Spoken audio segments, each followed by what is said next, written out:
नमस्कार, मी मनीष कांबळे. आपण पाहतोय सत्याचा लढा 24 तास मराठी न्यूज चॅनल. सलोनी, जसं की आपण पाहतोय आज संत श्रेष्ठ ज्ञानेश्वर महाराज यांच्या पालखीचं आगमन या ठिकाणी काहीच वेळामध्ये होतं आणि या ठिकाणी आपण पाहतोय संत श्रेष्ठ ज्ञानेश्वर तुकाराम महाराजांच्या पालखी समुदायामध्ये सहभागी झालेले जे लाखो वारकरी आहेत यांना पूर्णपणे जबाबदारीने पुणे पोलीस जे आहेत ते बंदोबस्तासाठी तैनात झालेले आहेत. आपल्यासोबत या ठिकाणी जॉईंट CP आहेत. आपण त्यांच्याशी संवाद साधणार आहोत. सर, वारकरी संदर्भात आज पालखी काही ठिकाणी आगमन होणार आहे, काय सांगा? या ठिकाणी आज संत श्रेष्ठ ज्ञानेश्वर माऊलींची पालखी जी आहे ती पुणे शहरातून निघून सासवड इथे मुक्कामी निघालेली आहे. त्या ठिकाणी पोलिसांचा योग्य बंदोबस्त लागलेला आहे. दिंडीसोबत, पालखीसोबत, त्यानंतर ट्रॅफिकचे कर्मचारी सगळीकडे आहे. आणि आपण या ठिकाणी बघत आहात की हा जो रस्ता आहे हा 4 लेन रस्ता असूनही भरभरून तो लोकांनी, वारकऱ्यांनी भरभरून वाहत आहे आणि पोलिसांनी योग्य ते नियोजन इथं केलेले आहे. नक्कीच सर, आपण पाहतोय वारकरी संप्रदाय जे आहे ते या ठिकाणी येणार आहे आणि वारकऱ्यांच्या पायीवारीमध्ये कुठल्याही प्रकारची गालबोट लागू नये यासाठी पुणे पोलीस आयुक्त जॉईंट CP सुद्धा या ठिकाणी आपलं संपूर्ण पोलीस प्रशासनाची टीम घेऊन या ठिकाणी दाखल झालेली आहे. असं दृश्य आपण या ठिकाणी पाहू शकतो. पोलीस प्रशासनाचा मोठा बंदोबस्त जो आहे तो या ठिकाणी लावण्यात आलेला आहे आणि या ठिकाणी या पायीवारीमध्ये सहभागी झालेल्या वारकरी संप्रदायाला पूर्ण प्रोटेक्शन देण्याचं काम पुणे पोलीस करत आहे. आणि त्याचबरोबर आपण पाहतोय स्वतः जॉईंट CP या पायीवारी करत असतानाचं दृश्य आपल्याला पाहायला मिळतं आहे. मोठा पोलीस प्रशासनाचा फौज फाटा घेऊन या ठिकाणी ते स्वतः पायीवारी करत आहे आणि वारकऱ्यांना पूर्णपणे प्रोटेक्शन देण्याचं काम या ठिकाणी पूर्णपणे पोलीस प्रशासन करत आहे. इकडल्या भागामध्ये जर पाहिलं तर आपण पाहू शकतो आहे मोठ्या प्रमाणात संतश्रेष्ठ ज्ञानेश्वर तुकाराम महाराजांच्या पायीवारीसाठी वारकरी संप्रदाय जे आहेत ते लाखोच्या संख्येने या ठिकाणी दाखल झालेली आहे आणि काहीच वेळात या ठिकाणी संतश्रेष्ठ ज्ञानेश्वर तुकाराम महाराजांच्या पालखीचं आगमन होणार आहे आणि म्हणून इकडलं आपण थेट दृश्य जे आहे ते पाहू शकतो. झेंडे घेऊन, टाळ मृदुंग घेऊन या ठिकाणी संतश्रेष्ठ ज्ञानेश्वर महाराजांच्या पालखीमध्ये वारकरी संप्रदाय जे आहे ते मोठ्या प्रमाणात दाखल झालेली आहे.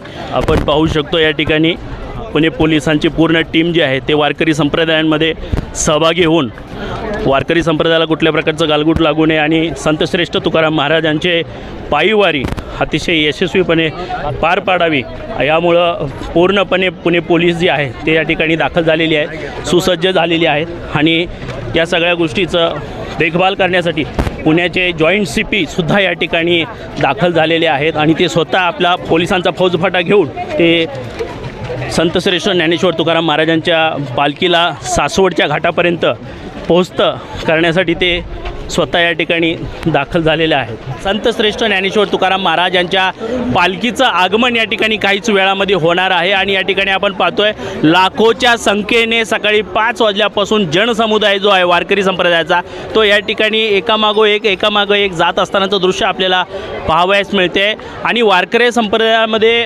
संतश्रेष्ठ ज्ञानेश्वर महाराजांच्या दर्शनासाठी जमलेल्या वारकऱ्यांना कुठल्याही प्रकारचं या दिंडीमध्ये किंबहुना या पायीवारीमध्ये गालबोट लागू नये म्हणून पुणे पोलीस जे आहे ते पूर्णपणे तैनात जे आहे ते करण्यात आलेली आहे आणि आजच्या या पायीवारीमध्ये स्वतः पुण्याचे जॉईंट CP आहेत ते सुद्धा या ठिकाणी उतरलेले आहेत जेणेकरून वारकरी संप्रदायांची पायीवारी जी आहे ते पूर्णपणे व्यवस्थितपणे व्हावी. त्यामुळं पोलीस बंदोबस्त जो आहे तो या ठिकाणी तैनात झालेले आहेत. त्याचबरोबर या पायीवारीमध्ये दाखल झालेले जे वारकरी संप्रदाय आहे हे सातत्याने वारकरी संप्रदायांना काही ना काही सेवाभावी मदत जी आहे ते आपल्या श्रमातून करत असतात. असे वारकरी संप्रदाय आणि या भागातले ग्रामस्थ आपल्यासोबत जुडलेले आहेत. आपण त्यांच्याशी संवाद साधणार आहोत. सर्वात प्रथम आपण त्या व्यक्तीशी संवाद साधणार आहोत जे तरुण प्रोडक्टच्या माध्यमातून वारकरी संप्रदायांना काही ना काही उपासासाठी देत असतात, ते खाऊ वाटप करत असतात. असे तरुण प्रोडक्टचे ओनर यावेळेस आपल्यासोबत येत आहेत. त्यांच्याशी आपण संवाद साधणार आहोत. तत्पूर्वी आपल्यासोबत या ठिकाणी काही नागरिक आहेत त्यांच्याशी. सर, तरुण प्रोडक्टच्या माध्यमातून कायमच या ठिकाणी वाटप केलं जाते. आमचे मित्र रामनाथन जेव्हापासून या परिसरामध्ये आलेले आहेत तेव्हापासून दरवर्षी या ठिकाणी उरुळी देवाची आणि परिसरामध्ये त्यांचं प्रॉडक्ट चांगलं चाललेलं आहे आणि त्यांनी आपलं प्रॉडक्ट आज वारकऱ्यांसाठी उपलब्ध करून देऊन उरुळी देवाची फाटा या ठिकाणी त्यांनी वारकऱ्यांसाठी पॅकेट्स तयार केलेले आहेत आणि ते वाटण्याचं काम त्यांच्या माध्यमातून या ठिकाणी झालेलं आहे. धन्यवाद. तरुण प्रोडक्टच्या माध्यमातून सालाबादप्रमाणे याही वर्षी तुम्ही वारकरी संप्रदायांना काही ना काही वाटत असता, काही ना काही वाटावं, सेवाभावी मदत करावी, ही संकल्पना तुमच्या मनात कशी आली त्याबद्दल काय सांगाल?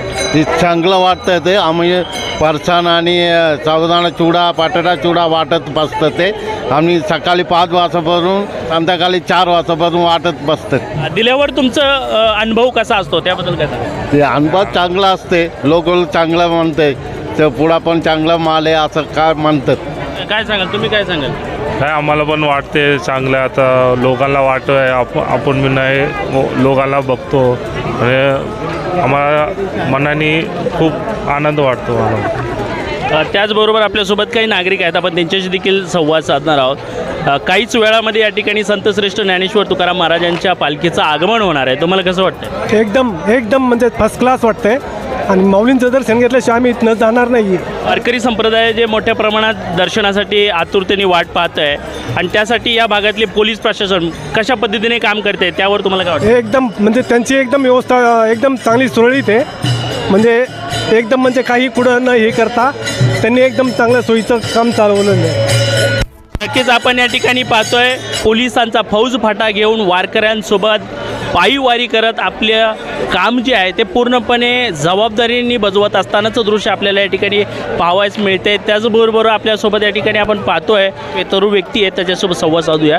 काय सांगाल? विठुराया चरणी एकच प्रार्थना आहे, माझ्या शेतकऱ्याला सुख समृद्धी दे, माझ्या बळीराजाला अजून बळकट कर आणि युवा पिढीला शिक्षणाच्या मार्फत पुढं जाऊन आणि आपली वारकरी संप्रदायाची संस्कृती आहे महाराष्ट्रामध्ये जी पिढ्यानपिढ्या चालत आलेली आहे, यामध्ये युवा पिढीने बी सामील झालं पाहिजे. आपलं विठुराया चरणी आपल्या देवाचा आशीर्वाद घेऊन आईवडिलांनाच आपण विठुराया, मुक्ताई, माऊली सगळं देवस्थान आपण मानून आईवडिलांची सेवा करून पुढं जाऊ आपण.